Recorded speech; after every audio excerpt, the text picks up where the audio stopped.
नमस्कार मित्रांनो, लग्नानंतर होईलच प्रेम या मालिकेच्या 15 ऑक्टोबरच्या भागात आपण पाहणार आहोत. काव्य आता पार्थसाठी देवीपुढे प्रार्थना करत असते आणि ती मंदिरात दिवे लावत असते. त्यावेळी खूप वारं सुटलेलं असतं आणि दिवे विझत असतात. तर काव्या म्हणत असते, काय करतेस ग देवी आई, मी पार्थ देशमुख वाचावे म्हणून तुझ्याकडे प्रार्थना करतेय ना, आणि तूच नवीन वादळ आणतीयस.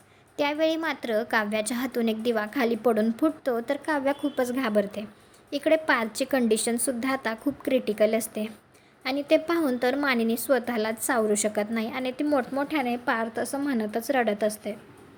पार्थ तर बेशुद्ध अवस्थेतच असतो. तो काहीच रिस्पॉन्ड करत नसतो. नंदिनी पार्थजवळ बसून त्याला हलवतच म्हणत असते, पार्थ प्लीज उठा, प्लीज डोळे उघडा.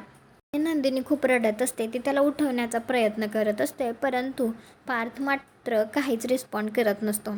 इकडे काव्या देवीपुढे प्रार्थना करतच असते. तर तुम्हाला काय वाटतं, देवी आई आता काव्याची प्रार्थना ऐकेल का आणि ती पार्थला लवकरात लवकर बरं करेल का? तुम्हाला काय वाटतं कॉमेंट करून नक्की सांगा. व्हिडिओला लाईक करा, आपल्या मराठी मालिका चॅनलला सबस्क्राईब करा. भेटू उद्याच्या भागात.